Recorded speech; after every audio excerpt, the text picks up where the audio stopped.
104 taste, साधारण 8,586 runs, 23 centuries, 32 half centuries आणि 40 wickets अशी त्याची अष्टपैलू कामगिरी. तर वनडे मध्ये आपण पाहतोय 251 वनडे त्यानं खेळल्या, 8,273 रन्स केल्या, 15 सेंचुरीज, 38 हाफ सेंचुरीज आणि 96 विकेट्स अशी त्याची जबरदस्त वनडे कारकीर्द. तर T20 मॅचेस मध्ये आपण पाहतो 19 मॅचेस त्यानं खेळल्या, 394 रन्स केल्या, सेंचुरी त्याला झळकावता आली नाही, मात्र 2 हाफ सेंचुरीज त्यानं झळकावल्या. आपण बघितलं सेहवागने सगळ्यांबद्दल कृतज्ञता व्यक्त केली, ज्यांनी त्याला या त्याच्या करिअरमध्ये साथ दिली, ज्यांनी त्याला प्रोत्साहन दिलं, त्याच्यामागे खंबीरपणे उभे राहिले, या सगळ्यांचे त्याने आभार मानलेत या त्याच्या निवृत्तीच्या घोषणेनंतर. आपण जाऊयात सुनंदन लेले यांच्याकडे. सुनंदन, खरं तर अनेक मित्र तुमचे टीम इंडियामध्ये आहेत, त्यात वीरू असणार यात काही शंकाच नाही. वीरूच्या निवृत्तीची जी चर्चा सुरू होती, तुम्हाला कधीपासून हे माहिती होतं? भूषण, सांगू नको कोणाला, पण मला जवळजवळ 1.5 महिन्यापूर्वी याची कुणकुण होती. मी दिल्लीला त्या घरी गेलेलो होतो 2 घास खायला आणि त्याच्यानंतर वीरूनी मला पहिल्यांदा सांगितलं होतं की माझा विचार जरा असा चालू आहे, रणजी ट्रॉफी सुद्धा मी दुसऱ्या टीमकडनं खेळायचा विचार चालू आहे, हा माझा शेवटचा सीझन असेल आणि इंटरनॅशनल क्रिकेटमध्ये मी आता परत येणार नाही असं मला एकंदर फिलिंग येत आहे. त्यामुळे मला अंदाजे 1.5 महिन्यापूर्वी याची कुणकुण लागलेली होती. खरंय सुनंदन, कालही तसंच झालं. वीरूच्या निवृत्तीची घोषणा झाल्याची बातमी आली, पुन्हा वीरूने त्याचा इन्कार केला, मात्र आज त्याच्या 37व्या वाढदिवशी त्याने अखेर ही निवृत्तीची घोषणा केली. खरं तर वीरूचे अनेक पैलू आहेत जे आपण या पुढच्या चर्चेमध्ये आणणारच आहोत, मात्र सगळ्यात महत्वाचं हे होतं की वीरू जेव्हा मैदानात उतरायचा तेव्हा त्याची सतसत विवेकबुद्धी खूप जागृत असायची. आरेला कार्य करण्याची हिंमत त्याने खूप वेळा दाखवली आणि त्याचे असे काही खूप गमतीदार किस्से, त्यातला एखादा किस्सा सांगाल का? या आरेला कार्य करण्याच्या बाबतीत वीरेंद्र सेहवागचा हात कुणी धरणार नाही, कारण खरोखर तो जे पंच मारायचा त्याला तोड नसायची. कारण एकदा परत की ऑस्ट्रेलियामध्ये मॅच चालू होती, ब्रॅड हॉक बॉलिंग टाकत होता आणि त्याला बॉल हातात मिळाल्यानंतर तो त्या सचिन आणि सेहवागला दोघांना म्हणाला की बी केअरफुल, पुढच्या काय ओव्हरमध्ये मी तुम्हाला आउट करणार आहे. त्याच्यानंतर सेहवागला तो बॉलिंग टाकायला आला, पहिला बॉल त्यांनी सिक्सर मारली, दुसऱ्या बॉलला बाउंड्री मारली, तिसऱ्या बॉलला बाउंड्री मारली, शेवटच्या बॉलला फुल टॉस असून सुद्धा त्यांनी सिंगल काढली, पलीकडच्या बाजूला गेला. 15-16 रन्स त्याच्या ओव्हरमध्ये कुठल्या गेल्या होत्या आणि ब्रॅड हॉक अक्षरशः म्हणजे हेलपाटलेला होता.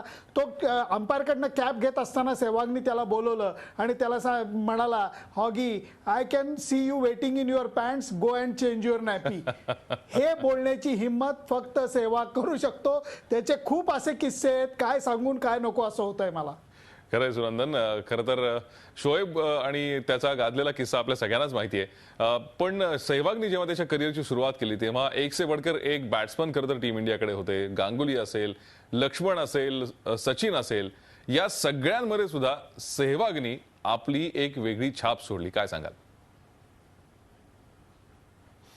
इम्पॅक्ट प्लेअर रे बाबा, म्हणजे मी तर म्हणेन की सचिन द्रविड पेक्षाही मोठा इम्पॅक्ट करणारा प्लेअर.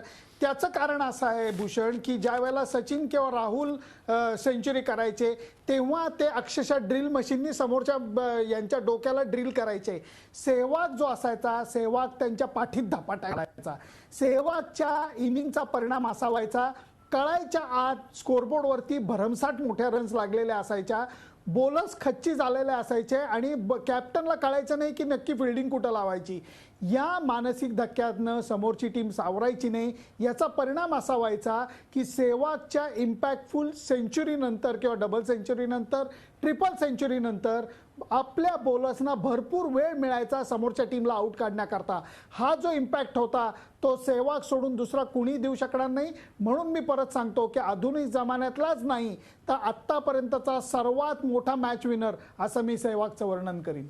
खरं आणि अशीच खरं तर त्याची कारकीर्द खूप जबरदस्त ठरली आणि टीम इंडियाला विजय मिळवून देण्यात तो खूप मोलाचा वाटा नेहमीच उचलायचा. असं सगळं असूनही सुनंदन, सेहवाग कधी आत्मस्तुतीमध्ये अडकला नाही. त्याला ते आवडतच नाही, कारण तो प्लेअर वेगळा आहे. रात गई बात गई सांगू नको कोणाला, पण आम्ही त्याला गमतीनी किंवा कौतुकानी गजनी म्हणतो.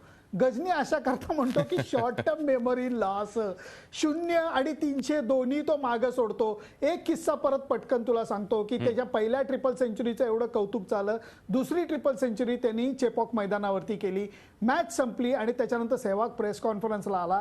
एक हिंदी जर्नलिस्ट चॅनलचा उठला आणि तो म्हणला, वीरू आपने दूसरा ट्रिपल सेंचुरी बनाया, अरे बाप रे क्या प्लेयर हो आप, कैसे कंपेयर करोगे वो पहली ट्रिपल सेंचुरी और ये ट्रिपल सेंचुरी में. तर सेहवाग त्याच्या जवळ असं बोट करून त्याला म्हणाला, दोन्ही ट्रिपल सेंचुरीचं कंपॅरिझन होऊ शकत नाही, कारण पहिली ट्रिपल सेंचुरी पाकिस्तानमध्ये होती, टॉप बॉलिंग अटॅक विरुद्ध होती आणि त्या टेस्ट मॅच मध्ये रिझल्ट लागलेला होता. या टेस्ट मॅच मध्ये एक इनिंग जेमतेम पूर्ण झाली आहे, इतकं फुद्दू विकेट होतं की आप बॅट लेके जाते तो आप भी 50 बना लेते. हे म्हणणारा फक्त सेहवाग असू शकतो की ज्यांनी स्वतःची ट्रिपल सेंचुरी सुद्धा याच्यात काही दम नव्हता असं म्हणण्याची हिंमत दाखवली. वीरेंद्र सहवागनं क्रिकेटच्या सर्वच फॉर्मॅटमधून निवृत्ती घेतली आणि त्याच संदर्भात आपण बोलतोय. आमचे विशेष प्रतिनिधी सुनंदन लेले आपल्यासोबत आहेत. सुनंदन, जसं मगाशी तुम्ही सांगत होतात की सेहवाग आरेला कार्य करण्याची हिंमत दाखवू शकणारा एकमेव बॅट्समन होता की जो ही हिंमत दाखवायचा ग्राउंडवरती. सेहवाग एक सर्वसामान्य दिसणारा क्रिकेटर, जर आपण असं म्हटलं तर वावगं ठरू नये, एक सर्वसामान्य दिसणारा बॅट्समन होता, तरीही एवढ्या रन्स तो कसा काय करू शकला? भूषण, एक लक्षात ठेव, आधुनिक जमान्यामध्ये लोक वर्ण साधू असतात, आत्न सैतान असतात.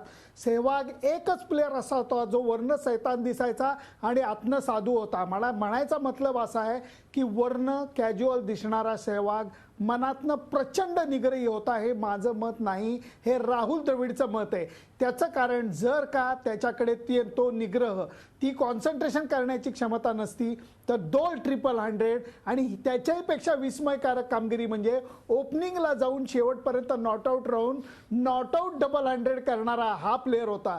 त्यामुळे जे गावस्करांना जमलं ते करू शकणारा फक्त सेहवाग होता. याच्यावरनं लक्षात येईल की वर्ण जरी तो आरामदायी किंवा कॅज्युअल दिसत असला तरी मनातनं तो किती घट्ट होता.